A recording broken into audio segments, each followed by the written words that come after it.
Para defender a criação ou aumento de impostos, o governo federal afirmou que os tributos tornam o país mais justo. Durante um evento de lançamento do Plano Safra 2025-2026, o chefe do executivo criticou o Congresso por derrubar o aumento do IOF, trouxemos aqui, e afirmou que o reajuste da taxa supostamente conseguiria reduzir privilégios. Além disso, o presidente alegou que sempre quando tenta agir contra os mais ricos, há uma grande rebelião. Os recentes discursos do Planalto têm incomodado principalmente a cúpula do Congresso. Segundo alguns líderes, o governo tenta desesperadamente se colocar como o defensor dos mais pobres, enquanto acusa os parlamentares de defenderem os ricos. Deputados aliados do presidente da Câmara, Hugo Mota, passaram a avisar o governo que, caso essa crise escale ainda mais, os parlamentares poderão impor novas derrotas a projetos considerados essenciais, principalmente para a popularidade do Planalto, como a ampliação da isenção do imposto de renda.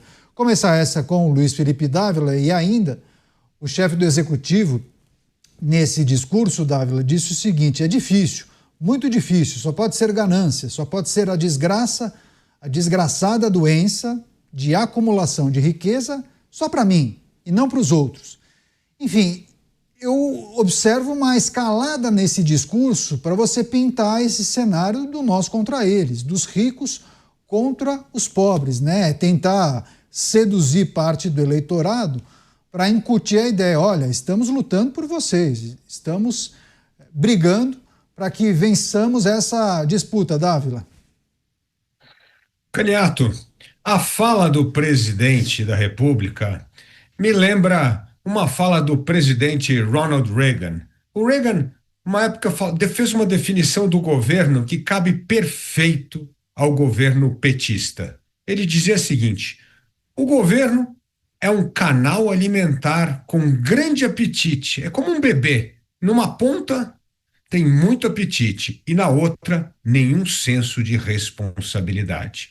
É exatamente este governo. Na ponta da arrecadação, uma voracidade inacreditável, batendo recorde sobre recorde todo mês em arrecadação. Ou seja, já vem retirando mais de 34% do PIB em imposto. É a maior arrecadação de impostos de todos os países emergentes. Ou seja, nós, brasileiros, somos os maiores pagadores de impostos entre os países emergentes. E aí o que temos no outro lado? Serviço público de péssima qualidade e um governo que torra todo esse dinheiro financiando o gasto do Estado, folha de pagamento, benefícios, privilégios e, principalmente, gasto com as despesas financeiras. Um sintoma claro de um governo que gasta desesperadamente muito mais do que arrecada. Portanto, essa ideia de que o Brasil quer fazer justiça social, taxando mais rico e distribuindo para mais pobre, é mentira. E a prova está no tamanho do Estado brasileiro, nessas arrecadações recorde, na péssima qualidade do ensino, do serviço público. Por quê? Porque gastamos com atividade meio, com folha, com privilégio, com jatinhos, né? Com penduricalhos, e não se gasta com a melhoria da educação, com a melhoria da segurança pública, com a melhoria da saúde pública. Por isso, o diagnóstico do presidente está errado, o diagnóstico do presidente encobre a voracidade arrecadatória do governo e a sua incapacidade de gastar dinheiro público usando critérios claros de efetividade do gasto e como esse gasto pode melhorar a vida do cidadão brasileiro.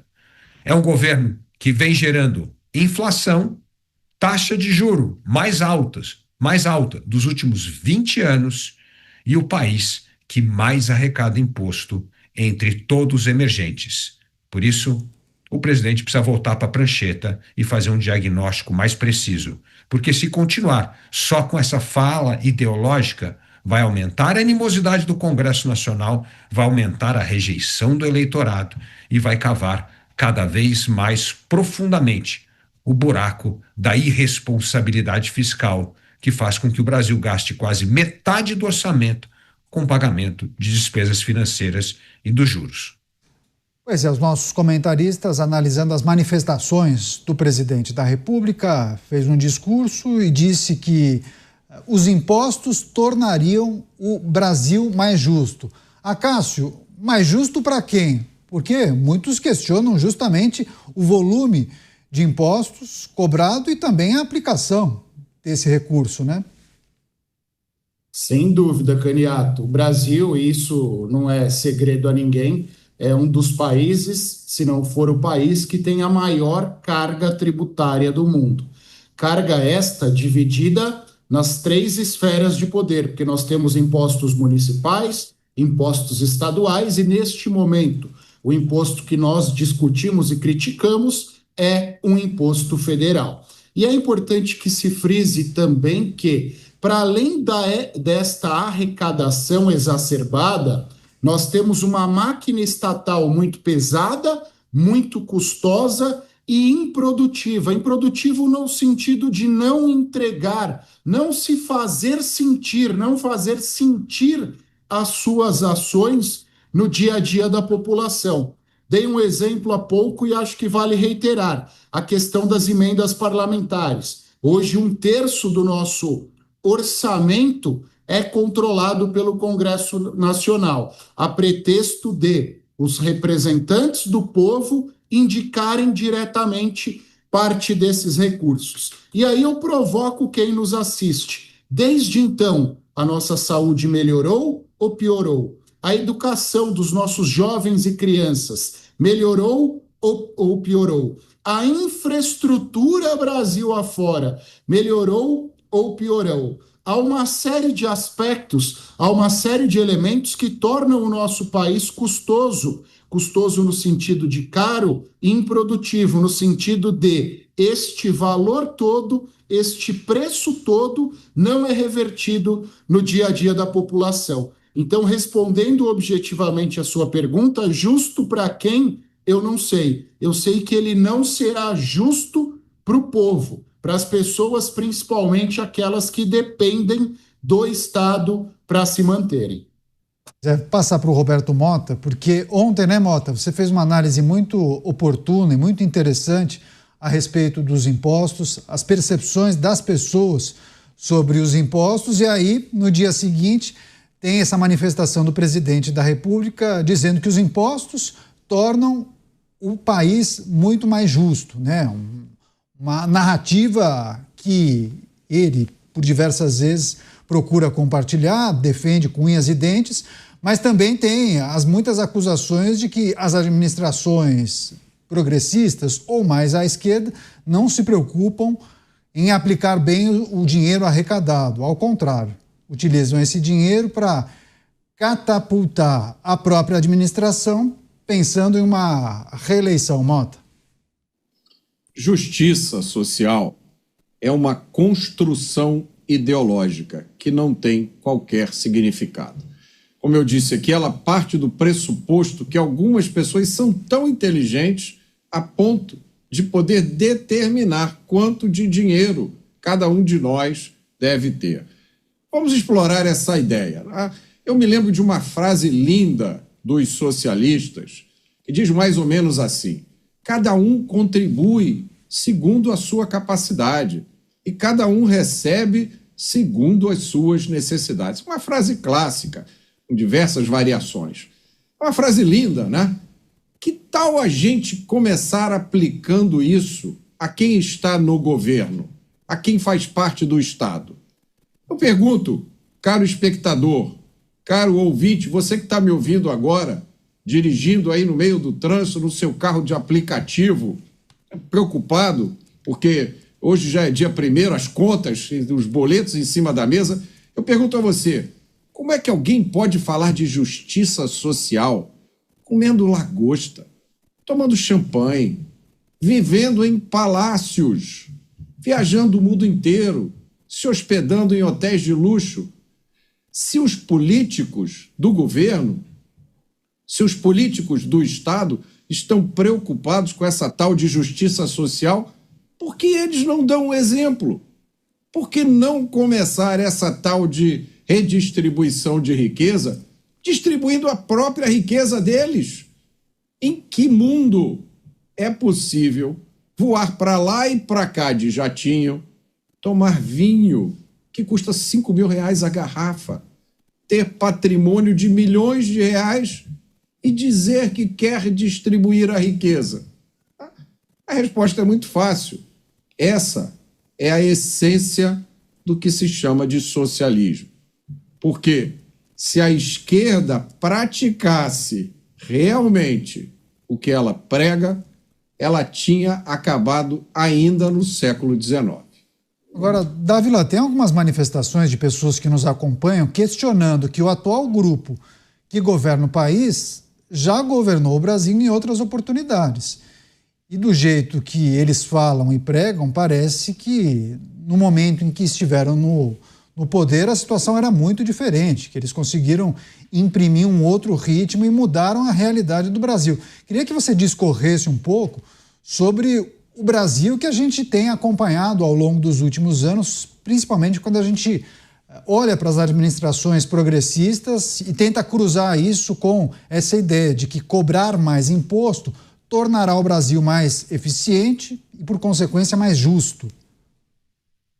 Caniato, o Brasil é a prova de que isso não é verdade, porque a carga tributária vem aumentando ano sobre ano e o que vai acontecendo é que a qualidade do serviço público é péssima, o que significa que o nosso poder aquisitivo cada vez cai mais, justamente por causa da inflação e do aumento da taxa de juros, justamente porque você cria um ambiente hostil à criação de novos negócios e do empreendedorismo, e o Brasil tem uma economia estagnada, tem taxa de juros, uma das mais altas do planeta, uma das maiores cargas tributárias do mundo, e nós continuamos sendo um dos países mais desiguais do mundo. Ou seja, mostra exatamente que essa política distributiva não deu certo. Aliás, sabe uma coisa interessante? Vou pegar um programa que é o queridinho de todos, que é o Bolsa Família. O Bolsa Família, quando foi criado, utilizava 0,5% do orçamento, 0,5% do PIB, 0,5% do PIB. E teve um impacto gigantesco na redução da pobreza. Agora, o Bolsa Família representa 1,6% do PIB e não diminuiu, não caiu significativamente. Ou seja, você colocou mais dinheiro e não teve impacto. O que isso mostra? Que programa social tem um teto. Você gasta um determinado dinheiro, tem um impacto. Se você dobrar a aposta ou triplicar o dinheiro, não vai melhorar, não vai cair na margem. Então mostra a ausência de critério que nós temos no Brasil com esses programas. E aí o que acontece é isso aí: corrupção no INSS, fraude no BPC, fraude no seguro-defeso, é tudo ralo por onde corre o dinheiro da corrupção e dessas organizações criminosas que acabam capturando o Estado. O governo precisava aí de 10, 12 bilhões, não precisava, não era isso que ele queria arrecadar com o IOF? Por que não fazer uma parceria, governo com o Congresso Nacional, para acabar com os penduricalhos? Os penduricalhos, só este ano, vai custar aos cofres públicos mais de 10 bilhões de reais. Ou seja, é um governo que não consegue fazer o diagnóstico claro, onde é que pode cortar dinheiro para melhorar a qualidade do serviço público, reduzir a despesa pública. Então, o que mostra a trajetória do Brasil é o oposto. O endividamento público cresceu, deixamos de ter superávit primário, passamos a ter déficit primário desde 2014, arrecadamos mais, recorde de arrecadação, e a desigualdade e a qualidade de vida do serviço público continua caindo. Então mostra exatamente o fracasso de uma política distributiva baseada em ideologia e não em indicadores para mensurar a qualidade e a efetividade de programas públicos. É o retrato perfeito de um Estado movido por ideologia e por pouco resultado. Agora, Acácio, só para a gente fechar essa questão, ainda que o atual presidente entenda que o governo deve ser o grande impulsionador da economia e por essa razão ele adota esse tipo de política. Você acha que quando a gente olha a situação fiscal do Brasil atualmente, não falta o governo fazer a lição de casa? Eu acho que tem muito do que o Dávila acabou de destacar. E parece que seria muito mais fácil, inclusive, dar uma boa resposta para o mercado, para a população, cortar na própria carne, reduzir um pouco o tamanho da máquina. Mas o contrário, né? A gente só observa as mexidas das peças no tabuleiro no sentido de aumentar e inchar cada vez mais a máquina pública. Se o governo estivesse respeitando o corte de gastos, o teto fiscal, os limites fiscais, nós não estaríamos tendo essa discussão, até porque o orçamento estaria equacionado de acordo com a arrecadação e não seria um orçamento superior àquilo que o governo arrecada. Então, por razões óbvias, há necessidade que seja feita essa lição de casa. E, obviamente, é importante nós ressaltarmos, se a gente for olhar, retroceder para os últimos 30 anos, foram 2, 3 governos no máximo que tiveram essa preocupação e tiveram esta responsabilidade fiscal. Inclusive, foram governos que vieram em circunstâncias graves, circunstâncias onde foi necessária uma reviravolta para que a sobrevivência financeira, para que a sobrevivência orçamentária do país fosse mantida. Se a gente for olhar, por exemplo, o início dos anos 2000, a Lei de Responsabilidade Fiscal, aprovada no governo do ex-presidente Fernando Henrique Cardoso, ela foi aprovada com muita oposição no Congresso Nacional, exatamente porque se havia uma expectativa que um próximo governo viria e esse governo estaria restrito a essa questão, a este limite fiscal. Quando a gente olha para o governo do ex-presidente Michel Temer também, que foi um governo, apesar do pouco tempo, bastante reformista, ele o fez porque assumiu em circunstâncias excepcionais, onde o teto fiscal já tinha ido para o espaço há muito tempo e foram necessárias medidas drásticas. Então, para além dessa observância dos limites fiscais, falta, por vezes, para os nossos governantes, um espírito estadista e não simplesmente um espírito eleitoreiro, jogar para a torcida A ou jogar para a torcida B. Eles precisam entender que os interesses do país e principalmente a sobrevivência do país está acima de tudo. É isso, a gente segue acompanhando essas movimentações e as várias discussões a respeito do aumento de impostos aqui no Brasil.